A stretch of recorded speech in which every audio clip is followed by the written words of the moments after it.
Pig breeding for improved feed efficiency has been a topic of at least 30 years. The NSAF conference in 1991 had an entry selection for feed efficiency by a person working for farmers hybrid companies. From his text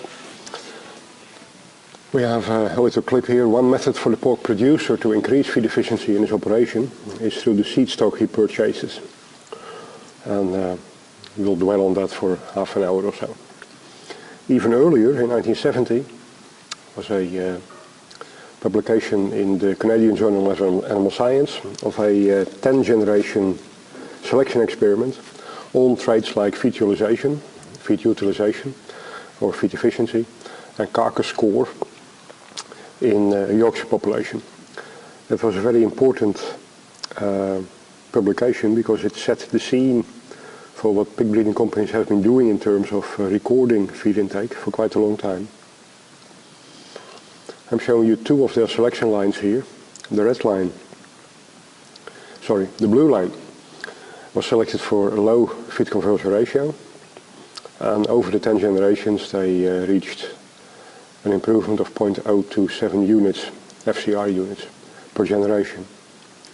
The red line was selected for a high carcass score, and what we see here is that they got practically exactly the same selection response, which is completely in line with the genetic parameters they estimated on these animals.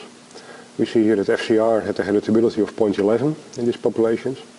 The carcass score, CS, has a heritability of 0.35, and the genetic correlation between the two was estimated as minus 0.5. In the FCR line, there was a selection intensity of 0.91 and a standard deviation of FCR of 0.22.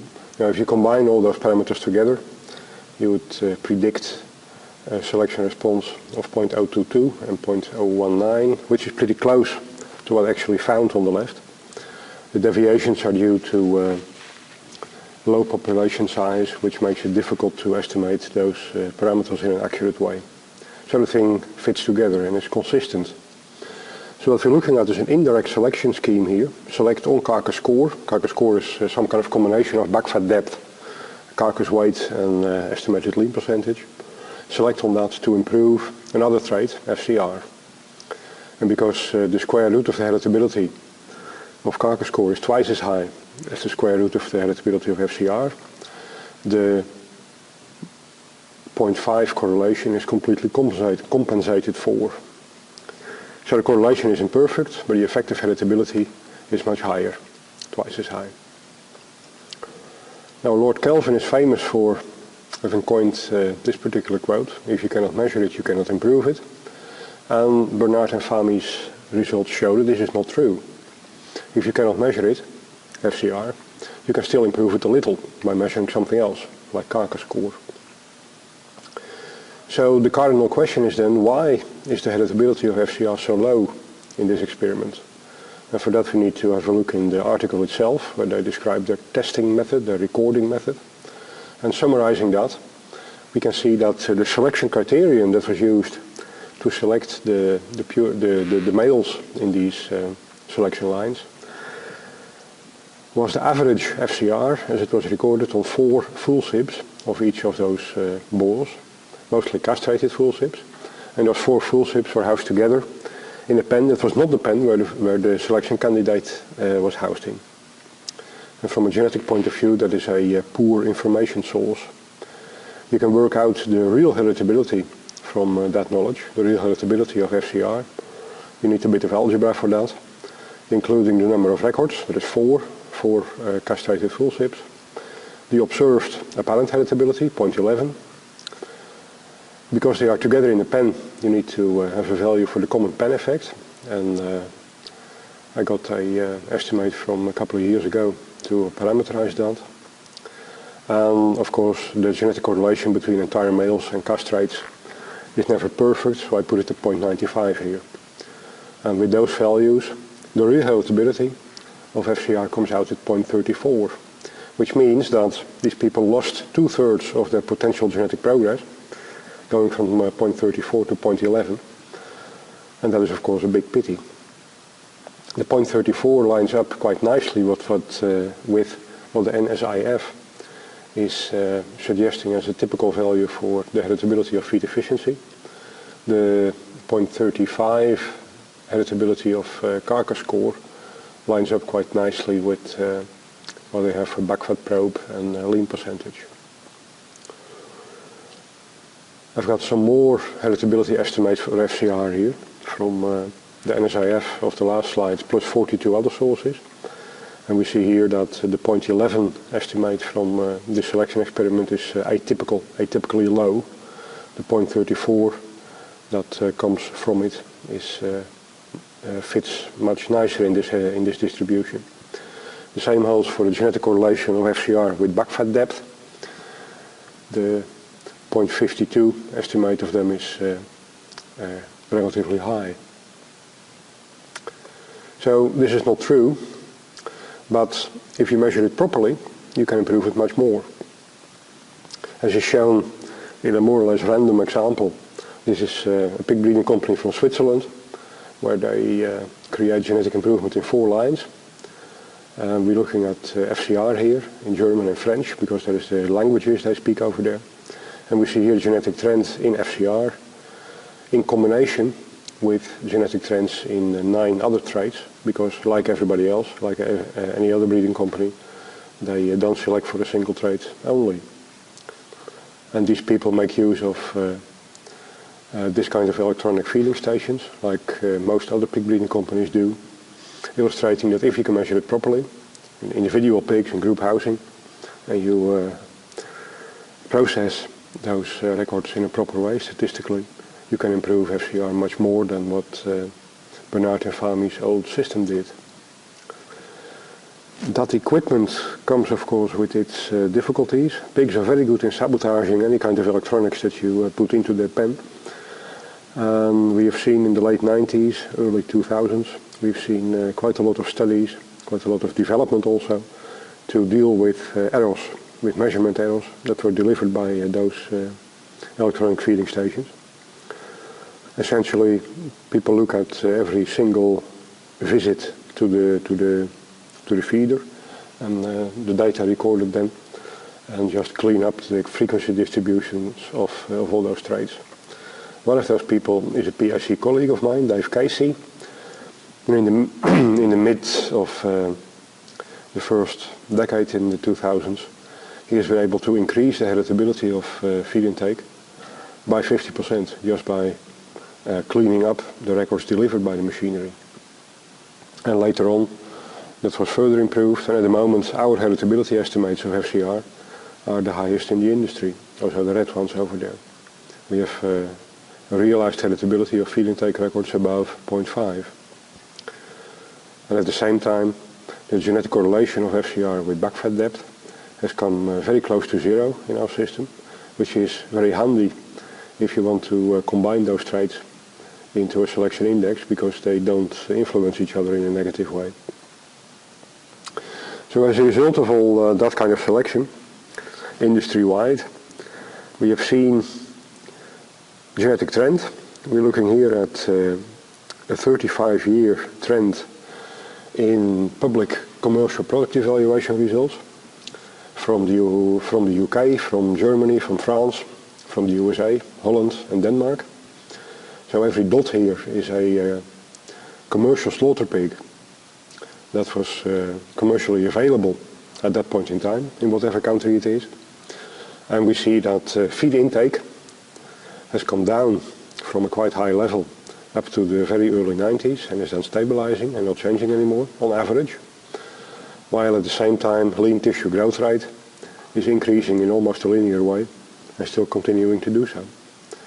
And as a result of those two trends, the trend in feed conversion ratio is in the first place going down all the time, going down faster in the beginning because then we still had a reduction of feed intake, and going down a little bit slower at the end of this period because feed intake is stable, but lean tissue growth rate is still improving.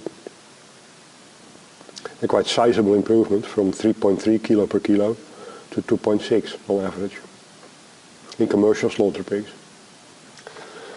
Now, feed efficiency is of course the amount of product per amount of feed,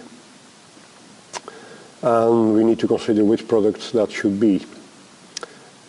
People work in most cases with live weight, kilo live weight per kilo of feed, or the other way around. But there is good reason to think in terms of carcass weight, or even lean mass in the carcass, or primal weights.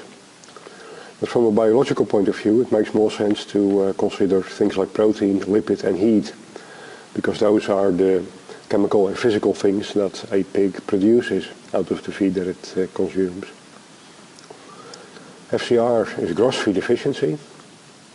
We need to consider causes of inefficiency. And then we have the composition of the live weight, the protein and the lipid of the previous slide. Sorry, I'm going down. And the overhead cost, which is heat. We need to consider the biology of all that, because genetics drives on biology, and we need genetics to do breeding and work in a biology for economy scenario. So we need to consider the biology of gross feed efficiency here. Now, Jacques Dekkers has been giving this kind of presentations for quite a while.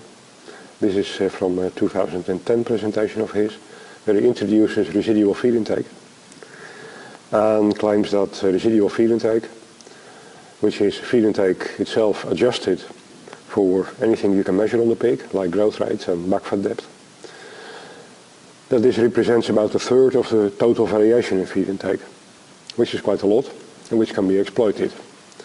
And Jacques summarizes the biological basis of residual feed intake by stressing that it has a lot to do with lower maintenance requirements. So we need to consider body maintenance. From the producer's point of view, maintenance is overhead, because it is, by definition, everything else than production. And the producer is interested in production. The processes behind body maintenance are in the first place basal metabolism, which is just keeping the machine running and doing nothing else. Thermoregulation, dealing with hot and cold environment. Immunity, coping processes, robustness in general. Physical activity, and anything to do with the digestion and absorption of nutrients, and with the net and partial efficiency of protein and lipid deposition. This all determines net feed efficiency. And I'm going to give you an example of just one of those processes, the basal metabolism, and how it can be that there is genetic variation in a thing like that. And for that we need to consider mitochondria. Mitochondria are organelles in the animal cell. There are on average about 500 of them in a typical animal cell. We're looking at a intestinal cell here, and the arrow points at a mitochondrion, one of the many in that cell.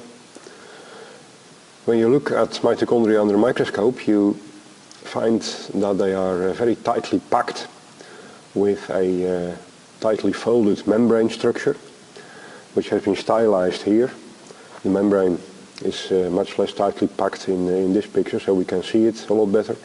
And we see here that the membrane has a matrix, the dark pink area, and is surrounded by the intermembrane compartment, that's the light pink area. These things are of course pretty small, but because there are so many of them, they make up 20% of body weight. And importantly, they are responsible for 90% of the usage of all the oxygen that we breathe. We're going to have a look at the blue area indicated here around the membrane. So here on the bottom we have the dark pink area, the matrix, and on the top is the intermembrane compartment. The membrane itself is a layer of phospholipids. And in the membrane we find series of four enzymes, four proteins that stick through the membrane at in various directions, followed by a fifth enzyme, which is ATP synthase. And in the electron microscope, ATP synthase looks like the photographs that we have here. Essentially two blobs with a neck in between, And in the right-hand picture you can see that there is something sticking up from the lower blob. And this is a artist's impression of how the thing works. Essentially it is a little mill that can rotate along an axis and make the structure that sticks down go round. And that is how ATP synthase works. I'll show you. Compounds like malate, pyruvate and succinate, they present electrons to the two enzymes on the left. These enzymes are transported to the third enzyme and then to the fourth one. There are coenzymes dealing with that. And the fourth enzyme presents the electron into the matrix again, where it is swallowed up by an oxygen molecule that generates water doing that. And this whole thing is named the electron transport chain. There is a flow of negatively charged particles, so there must be an accompanying flow of positively charged particles, otherwise the whole thing would explode. And this flow of positively charged particles, these are protons, is what you see here. They're transported from the matrix into the intermembrane compartment, and they are presented to this ATP synthase mill work, make it rotate, and end up in the matrix again. And that is used as, that is called the proton pump. Because of the rotation of the lower part of the ATP synthase, adenosine diphosphate, ADP, is coupled with a phosphorus ion, and that creates adenosine triphosphate, ATP. And of course ATP is the compound in life that transports energy to any kind of to any place where we need it. So we have nutrients here. Malate, pyruvate and succinate are produced from glucose and that kind of material. We have air here producing oxygen, and the combination of the two through the whole system that we're looking at creates basically life. This whole process has been studied and quantified in broiler chickens at the University of Arkansas. Cobb, the poultry people, sponsored this. We are looking at birds with a low FCR here and birds with a high FCR. And on the vertical axis we have the activity, the respiratory activity of the whole machinery that we just looked at on the previous slide. So the activity of the mitochondrion in doing what it needs to do. There's a huge spread in FCR here, 5 standard deviations. You need that in this particular case, simply because the thing is horribly difficult to measure, of course. The mitochondrion itself is pretty small, and we are looking at a very, very small part of it. So it's kind of tricky to measure this kind of trait with any kind of accuracy. So you need a huge spread in the independent variable to actually make it work. But if you arrange for that, take the 8 + 8 extreme birds out of 100 for FCR, then you see this kind of very clear correlation with the respiratory activity in the mitochondrion. If you look in those, within those groups, which are still pretty wide, 1.2 standard deviations of spread there, the pattern simply isn't there. It doesn't appear.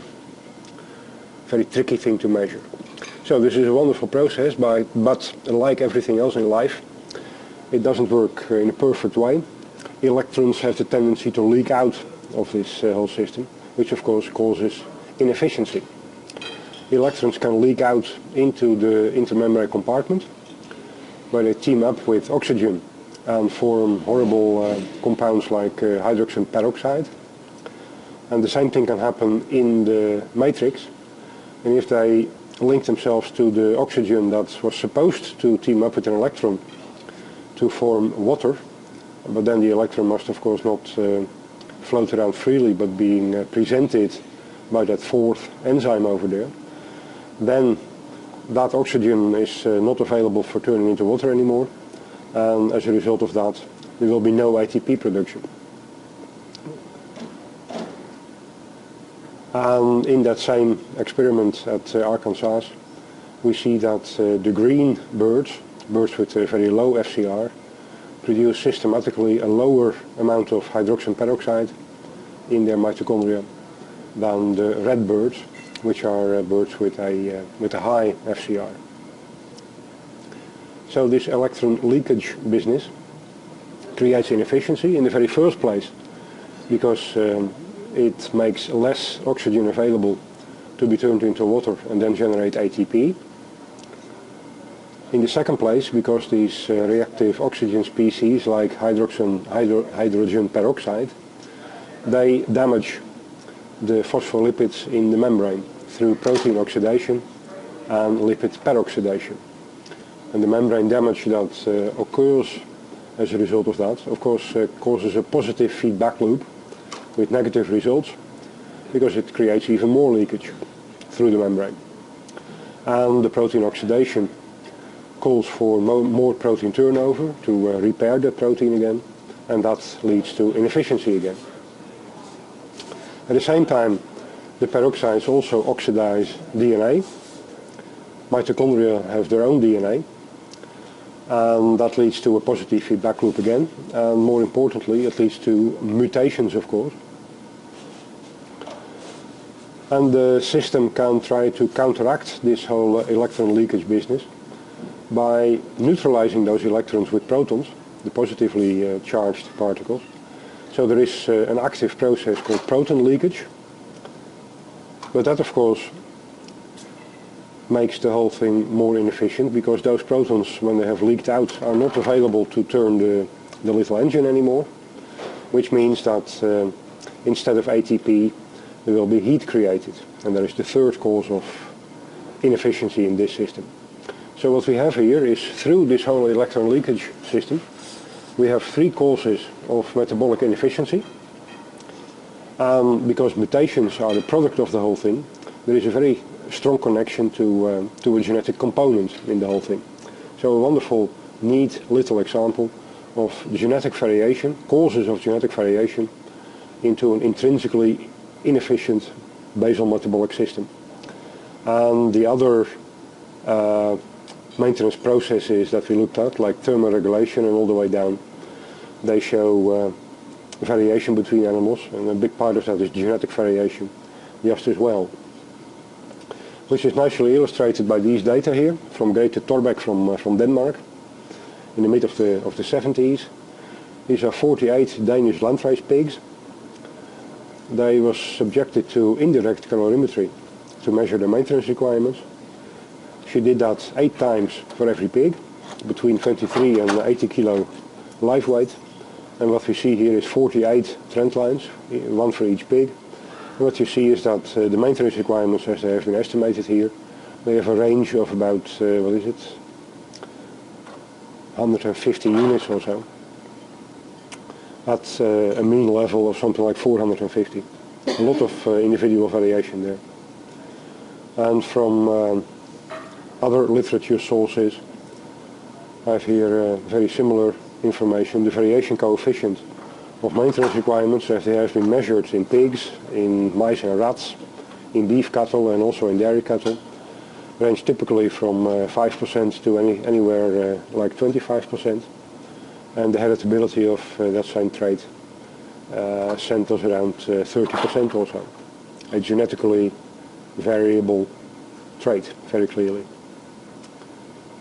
Which brings us back to residual feed intake. Now, I'm showing you a 10-year genetic trend plot here for one of our PIC dam lines. We're looking at the genetic trend of FCR, the brown line, which is of course a result of the genetic trends in growth rate and feed intake. In this particular line, this particular dam line, growth rate, feed intake and FCR do not feature very strongly in the breeding goal. We try to improve this breed for reproductive traits and robustness traits. So this is in fact intended and not just an accident. It is nice to illustrate the system by looking at the genetic trends of feed intake. Of course, the genetic trend of feed intake is a function of the genetic trends of growth rate, body composition like back fat depth and loin muscle depth, and residual feed intake. And those trends are illustrated here. The only clear genetic improvement that is being made here is in loin muscle depth in this line. Both back fat depth and residual feed intake don't show any kind of significant change here, which again was intended for this particular line. And because the trend lines are wobbly, we look at the quarterly means here. I have linearized them for you. From now on we're going to look at this kind of representation, which is a bit easier to follow. Another dam line has a very different breeding goal. Growth rate is quite an important trait in that breeding goal. And what you see here is that over those 10 years growth rate is increasing to quite some extent. Most of the other traits stay more or less constant, like back fat depth, loin muscle depth and residual feed intake. And as a result of all that, feed intake is increasing, and FCR shows a little reduction, a little bit of reduction, simply because growth rate is increasing faster than feed intake is. This is a similar plot for one of our sire lines. In this sire line, body composition, back fat depth and loin muscle depth are important traits. Average daily gain is an important trait. Because of the development of back fat depth and average daily gain, there is hardly any genetic change in feed intake, staying more or less constant over the whole period. And because that is the case, FCR kind of mirrors the trend in growth rate and is going down just as fast as average daily gain is going up. And another sire line, where in contrast to sire line number 1, where meat quality traits and particular robustness traits play quite an important role in the breeding goal, in sire line 2 we don't have that to that extent. There is a lot of focus on the traits that we are looking at here, and we see that average daily gain is increasing, back fat depth is reducing fast, loin muscle depth is increasing very fast. As a result of that, there is a slight reduction of feed intake, also because residual feed intake is going down all the time, and as a result of that, feed conversion ratio is going down at a very steep pattern. Now all that is basically a cause and effect system. Feed intake and average daily gain, they lead into the change of FCR, and average daily gain, back fat depth, loin muscle depth and residual feed intake lead into the change of feed intake, of daily feed intake. Now the sire line number 1 has the most dynamic breeding goal over time of the 4 that I was showing you here, so it is most illustrative. As you can see, there is nothing exciting going on in loin muscle depth, more or less a steady increase, but the other traits, they show a more interesting pattern. In these 2 years we have a strong increase in growth rate, a slight reduction in back fat depth, a slight reduction in residual feed intake, and as a result of that, feed intake doesn't change very much. And as a result of all that, feed conversion ratio has about the same change as average daily gain, but the other way around of course. In the next 2 years we did not have much improvement of growth rate because we were focusing on other traits in that period, mainly meat quality. We have an ongoing reduction of back fat depth and residual feed intake. As a result of that, feed intake is going down slightly, and as a result of that, feed conversion ratio is still continuing down. Next, we have a little bit of an increase in average daily gain again. No change in back fat depth, no change in residual feed intake, which means that feed intake itself changes just as much as average daily gain does. And as a result of that, no change in feed conversion ratio. And here we have a faster improvement in average daily gain again, a faster reduction of back fat depth. As a result of that, feed intake stays where it was. So FCR mirrors the trend in growth rate again. And in the last period we have very similar things.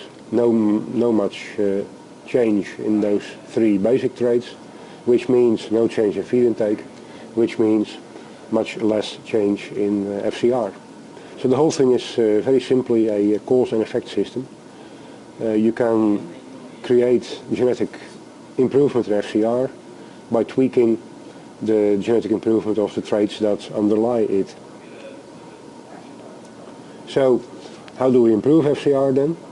Well, by increasing average daily gain and by reducing daily feed intake. That is the only way you can do it. And how do you reduce daily feed intake? Well, by reducing growth rate, obviously, which is of course something you need to be very careful with because it is counterproductive in terms of criterion number 1. Furthermore, by changing body composition, reducing back fat depth and increasing loin muscle depth, which is very easy to do in pig breeding. There is lots of equipment to measure those traits in carcasses and also in live pigs using ultrasound and all that. So it's something that any pig breeding company is pretty good at for quite a long time now. And in the 4th place, you reduce daily feed intake by reducing residual feed intake. How do you do that? By reducing heat production and by reducing maintenance requirements. Now remember again that we're talking about 1/3 of the total variation in feed intake. So how do we reduce heat production? Well, you could try to measure it on the animal. You can do that by indirect calorimetry, measure oxygen consumption and CO2 production, and then turn it into a predictor for heat production. That is being done typically in these kind of settings, not only on humans but also on livestock. And the data that I showed you from Denmark were actually measured in this kind of equipment, respiration chambers. And all that looks pretty labor intensive and time consuming, which it actually is. It is also very expensive to do, which means that it is not a good idea to do this kind of measurements in a running breeding program, because for breeding value estimation you need records on many animals, typically thousands, and it will be very, very difficult to do that for a direct recording of heat production. So we need to fall back to residual feed intake as a proxy. Remember, residual feed intake is daily feed intake adjusted for anything that we can measure, body weight, growth rate, body composition, whatever. That's easy to do. The adjustment is just a statistical thing, and the traits are recorded anyway. And the wonderful thing is that in an animal breeding setting, multi-trait index selection takes care of the adjustment implicitly. You don't need to do complicated things in SAS or so or in Excel. The BLUB estimated breeding value of residual feed intake is mathematically the same thing as the BLUB estimated breeding value of feed intake itself. So that's easy again. Of course, this requires a breeding goal and a selection index that is based on feed intake plus all the other traits to make the implicit adjustment actually feasible, as opposed to a breeding goal that includes FCR itself and all the other traits. It sounds counterintuitive, but from a statistical point of view it actually works. These commercial trends in feed conversion ratio in the public commercial product evaluation results that I showed you are of course accompanied by trends in residual feed intake, and what we can see here is that the industry-wide reduction of FCR is much stronger than the reduction of residual feed intake that is part of it.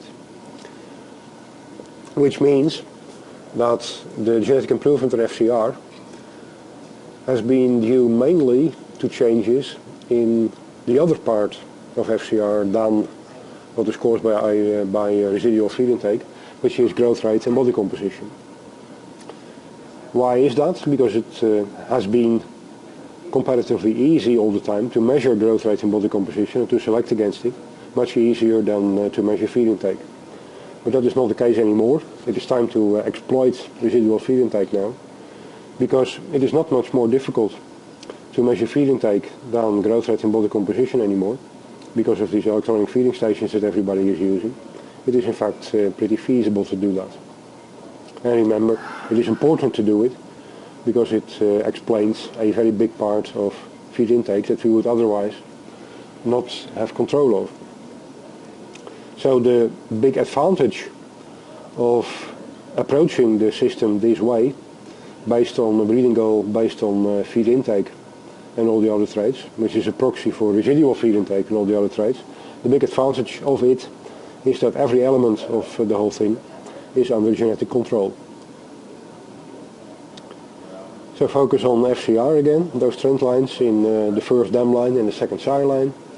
I've added the individual data points of the 8,000 dam line animals and the 25,000 sire line animals that these trend lines are based on. And what you see here is a couple of interesting things. In the first place, the average animal of 2001 in terms of FCR doesn't exist anymore in 2011. The genetic improvement in that trait has moved the whole population to a situation where the 2001 average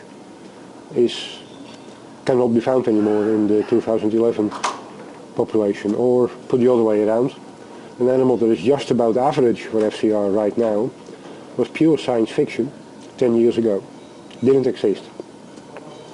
Second, the genetic variation that you see around the population mean in 2001 is still present in 2011, which is not surprising in a population that has no genetic improvement in the trait.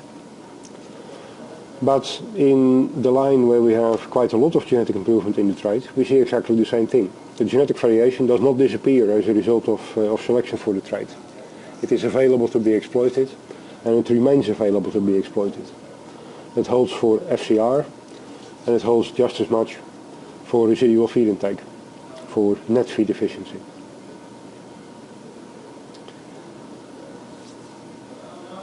A month ago, when I checked the animal genome database, there were 67 QTLs registered that have any kind of influence on feed intake or feed efficiency in growing pigs. Of course, that links back to this genetic variation that we talked about on the previous slide. And that links into genomic selection. I'm showing you here some results of the first implementation cases of genomic selection in pigs. In PIC, we've implemented that in dam line breeding for reproduction traits. The result of it is that the accuracy of the BLUB estimated breeding value that is available when the animal has to be selected, when it comes off test around puberty, increases from 45% to 68%, which means that it increases by 50%. 50% higher reliability of the estimated breeding value means a 50% faster genetic improvement if you select on that breeding value. Another pig breeding company has done a similar thing, focusing on not on litter size but on FCR, not in a dam line but in a sire line, and they find roughly similar things. They've been able to increase genetic improvement in FCR by 27% simply by feeding the data into genomic selection. And the more serious pig breeding companies in this world are in the middle right now of implementing genomic selection basically for every trait and every line. That will be a matter of somewhere 2012 or so before that becomes routine everywhere. So let's follow what happened the past 6,000 years in animal breeding, in pig breeding. The whole thing started with selection on what people could see on the pig, its own phenotype, the way it looks like or the way it behaves. Behavior was very important 6,000 years ago, to change a wild boar into a domesticated pig. Around 1950, people got the bright idea to actually measure things, especially the traits that they were interested in, like growth rate, and selecting on those records. Around 1970, people started combining those records among family members, so the animal itself that you're interested in, and possibly its parents or brothers and sisters, which was formalized in a statistical way in BLUB in the 1980s. In the 1990s, the whole marker-assisted selection machinery was started, which is being formalized right now in terms of genomic selection, as we covered on the previous slide. And in about 10 or maybe 15 years from now, that will mutate into a quantomic selection.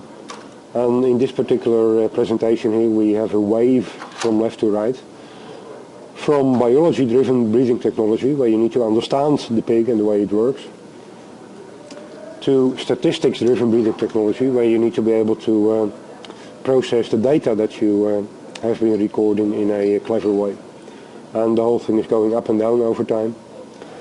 So we may expect the wonderful electron leakage system in the mitochondrion to become possibly brought under control with quantomic selection, which of course exploits everything that came before it and brings us back to understanding the biological system again. And that will be a very exciting thing to watch. Reducing maintenance is then the last thing on the list. We need to be very careful with that, because all those processes are very important to keep the animal alive and also happy and kicking. It is in general not a good idea to fool around with those processes too much. You need to keep the system monitored and you need to keep the system under control, which means that in your breeding program you need to measure the traits that may suffer from getting out of control when you increase efficiency. Any kind of system that you make more efficient, whether it is a pig or a human or a car or a company or a country, there's always the risk that it turns more sensitive to disturbances. We see that very often. So a very important thing is to check what happens with traits like mortality. What we're looking at here is those two lines that I showed you before. On the horizontal axis we have the breeding values for residual feed intake, and on the vertical axis we have the breeding values for grower-finisher mortality. And what we see here is that in those populations there is actually no correlation, and that is a very good thing to know and to be aware of, because that means that there can be no, how to say, a sabotage of what you try to do with efficiency through increased mortality. Of course, increased mortality would actually deteriorate whole herd feed efficiency. Another trait that is pretty close to the metabolic functioning of the animal is muscle pH. And again, what we see here is that there is no noticeable correlation between that trait and residual feed intake in those two lines. These traits, all these traits were measured in crossbred animals producing in commercial conditions, which is important because particularly traits like mortality and feed efficiency, they tend to be very environmental sensitive. So it is a good idea to measure these traits in the environment of actual interest. All those maintenance traits are environment dependent. That's very clear for thermoregulation and anything to do with immunity. But of course physical activity is very much a trait that is triggered by your pen mates if you are a pig that is housed in a group. And we all know that pig nutritionists, they play around with nutrient digestion and absorption as if the whole thing is an environmental system. So we need to consider the extent to which performance in commercial conditions is related to what we measure in the genetic nucleus conditions in purebred animals. For a trait like average daily gain, again those two lines here, the correlation is pretty high. So if you're looking at here on the horizontal axis is their performance, or average daily gain performance in the nucleus, and the genetic nucleus with high health situation and good nutritional conditions and all the rest. And on the vertical axis we have the corresponding trait in crossbred animals, crossbred half-sips of those purebred ones, in commercial conditions, a pretty high correlation. And the same thing holds for back fat depth, a pretty high correlation. But for a more complicated trait like feed intake, the correlation is much lower, around 0.5. Also the heritability is a little bit lower in commercial conditions. And the missing link here is of course residual feed intake. And when you look at that, the pattern looks very much like there is no correlation at all. The net feed efficiency, the residual feed intake of animals in high health, high nutrition conditions in the genetic nucleus is hardly related at all to what these animals experience in commercial conditions.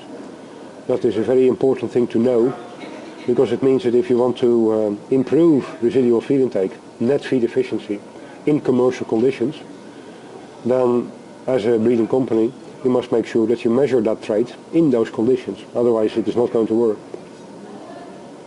So what pig producers must do to improve their pigs' feed efficiency is to think back to the NSIF conference in 1981 and notice that seed stock suppliers or breeding companies must make this improvement available to the pork producer. And what the pork producer must do then is to find a genetic supplier who can document for the lines that the pork producer wants to buy from them, who can document consistent long-term genetic improvement of feed efficiency.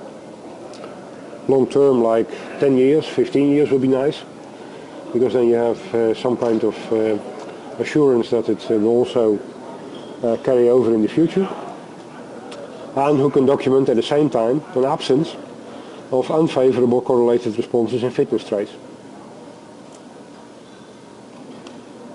You need to check that the breeding goals of this breeding company, that they center around feed intake and not around FCR, which is counterintuitive but very important, because breeding companies who center their breeding goals around feed intake are a lot more in control of negative side effects than breeding companies that focus on FCR itself.